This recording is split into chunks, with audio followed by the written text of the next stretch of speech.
TNN T V کی بین الاقوامی خبروں کے ساتھ میں ہوں نمرہ کنول۔ ٹروڈو نے کہا ہے کہ حکومت مخالفین کو کینیڈا کی انٹیلیجنس تک رسائی دیے بغیر ریکارڈ درست نہیں کر سکتی۔ مزید تفصیلات اس رپورٹ میں۔ وزیر اعظم جسٹن ٹروڈو نے غیر ملکی مداخلت کے بارے میں وفاقی تحقیقات پر مایوسی کا اظہار کیا ہے کہ میڈیا کو لیک ہونے والی انٹیلیجنس کو سنسنی خیز اور سیاق و سباق سے ہٹ کر قرار دیا۔ کینیڈین وزیر اعظم جسٹن ٹروڈو نے غیر ملکی مداخلت کمیشن کو بتایا کہ خفیہ معلومات کو ظاہر کیے بغیر میڈیا کو ہونے والی انٹیلیجنس لیک کی تردید نہیں کی جا سکتی۔ ٹروڈو نے کہا کہ کینیڈین قومی سلامتی کے حکام اور اعلیٰ بیوروکریٹس کے ان نتائج پر اعتماد کر سکتے ہیں کہ 2019 اور 2021 کے عام انتخابات آزادانہ و منصفانہ تھے۔ وزیر اعظم نے کینیڈا کے انتخابات میں غیر ملکی مداخلت پر نظر رکھنے والی کمیشن کو بتایا کہ خفیہ معلومات افشاں کرنے سے لیکس کی تردید کچھ سیکیورٹی اہلکاروں کو خطرے میں ڈالے گی۔ انہوں نے کہا کہ یہ لیکس اتنی گہری تشویش کا باعث کیوں تھے کہ ہم مخالفین کے ساتھ کچھ معلومات یا طریقوں کا اشتراک کیے بغیر ریکارڈ کو درست نہیں کر سکتے تھے جو ہم کینیڈینوں کو محفوظ رکھنے کے لیے استعمال کرتے ہیں۔ کمشنر میری جوسی ہاک کی انکوائری ان دعووں کی تحقیقات کر رہی ہے کہ چین اور دیگر نے کینیڈا کے گزشتہ 2 انتخابات میں مداخلت کی۔ وہ گزشتہ 2 وفاقی انتخابات میں مبینہ مداخلت سے متعلق حکومت کے اندر معلومات کے بہاؤ کا بھی جائزہ لے رہی ہیں۔ عید الفطر کے موقع پر مسلمانوں کے نام اپنے پیغام میں کینیڈا کے وزیر اعظم جسٹن ٹروڈو نے غزہ کی تباہ کن انسانی صورتحال کا بھی ذکر کیا۔ مزید جانیں گے اس رپورٹ میں۔ عید الفطر کے موقع پر مسلمانوں کے نام اپنے پیغام میں کینیڈا کے وزیر اعظم جسٹن ٹروڈو نے غزہ کی تباہ کن انسانی صورتحال کا بھی ذکر کیا۔ ٹروڈو کا پیغام ایک روایتی بیان ہے جو مذہبی تقریبات کے دوران جاری کیا جاتا ہے تاکہ مسلم کمیونٹیز کی اہمیت اور ان کے ممالک کی سماجی اقتصادی ترقی میں ان کے تعاون پر زور دیا جا سکے۔ اپنے پیغام میں ٹروڈو نے اس بات پر زور دیا کہ غزہ میں انسانی بحران بدستور جنم لے رہا ہے جو عید کو ایک مشکل وقت بنا رہا ہے۔ انہوں نے کہا کینیڈا غزہ میں فوری جنگ بندی اور شہریوں کے لیے انسانی امداد تک محفوظ بلا روک ٹوک رسائی کے لیے اپنے مطالبے کی توثیق کرتا ہے۔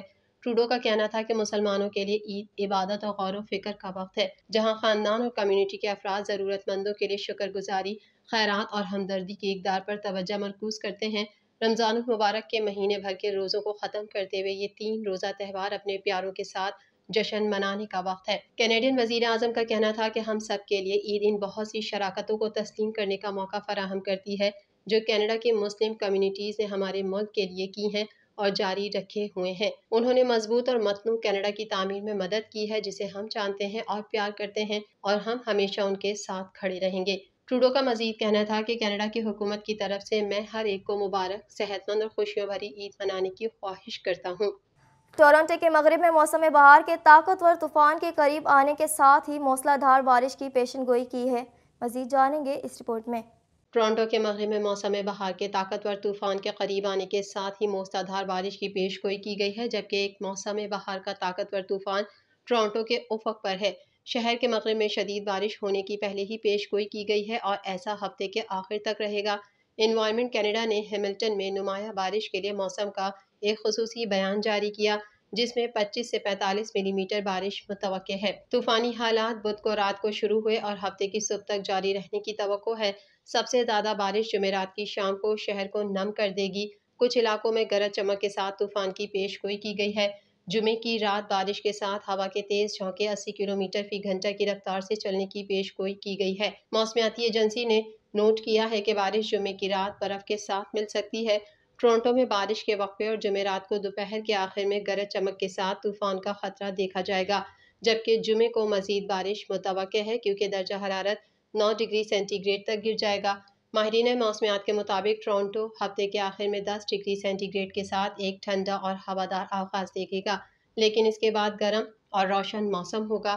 اتوار، پیر اور منگل کو دن کے وقت زیادہ سے زیادہ درجہ حرارت 17 سینٹی گریڈ رہنے کی پیش گوئی کی گئی ہے۔ پڑوسی ملک بھارت اور بنگلہ دیش میں آج عید الفطر کا تہوار مذہبی عقیدت و احترام اور جوش و جذبے کے ساتھ منایا جا رہا ہے۔ مزید جانیں گے اس رپورٹ میں۔ پڑوسی ملک بھارت اور بنگلہ دیش میں آج عید الفطر کا تہوار مذہبی عقیدت اور جوش و جذبے کے ساتھ منایا جا رہا ہے۔ اس موقع پر دونوں ممالک میں نماز عید کے اجتماعات ہوئے جن میں ملک و قوم کی خوشحالی اور امت مسلمہ کے اتحاد اور غزہ کے مظلوم مسلمانوں کی نصرت کی دعائیں کی گئیں۔ بنگلہ دیش کے تمام چھوٹے بڑے شہروں اور قصبوں کی جامع مساجد، عید گاہوں اور کھلے مقامات پر نماز عید کے سینکڑوں اجتماعات ہوئے۔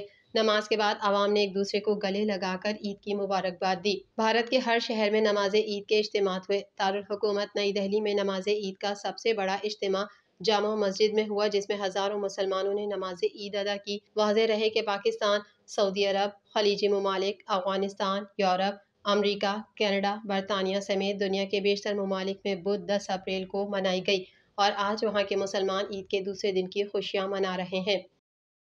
حماس کے سربراہ اسماعیل ہنیہ نے بیٹوں کی شہادت پر رد عمل دیتے ہوئے کہا ہے کہ شہادتوں سے ہمیں آزادی کی امید ملتی ہے۔ مزید جانیں گے اس رپورٹ میں۔ حماس کے سربراہ اسماعیل ہنیہ نے بیٹوں کی شہادت پر رد عمل دیتے ہوئے کہا ہے کہ شہادتوں سے ہمیں آزادی کی امید ملتی ہے۔ ایک بیان میں اسماعیل ہنیہ نے کہا کہ پیچھے نہیں ہٹیں گے، چاہے بچے شہید اور گھر تباہ کر دیے جائیں۔ میرے خاندان کے 60 افراد اور بچے شہید کیے جا چکے ہیں۔ خلیجی میڈیا کے مطابق غزہ میں عید کے روز صہیونی فوج نے حماس کے سربراہ اسماعیل ہنیہ کے 3 جواں سالہ بچے شہید کر دیے تھے۔ حازم، محمد اور عامر شاطی ایک کیمپ میں پناہ گزینوں سے عید ملنے گئے تھے۔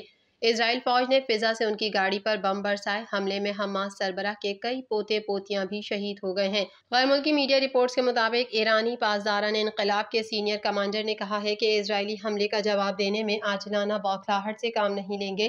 ایران اسرائیل کو جواب دینے کے لیے نپا تلا اور سوچا سمجھا وار کرے گا۔ جلد بازی میں کارروائی نہیں کی جائے گی۔ پاسداران انقلاب کی بحریہ کے کمانڈر علی رضا تنگسیری نے کہا ہے کہ ہمارے محبوب سپریم لیڈر آیت اللہ خامنہ ای نے جیسا کہ کہا، ہم اسرائیل کو جواب دیں گے، مگر جذباتی ہو کر اور بوکھلائے ہوئے انداز میں نہیں، بلکہ خوب سوچ سمجھ کر نپا تلا جواب دیں گے۔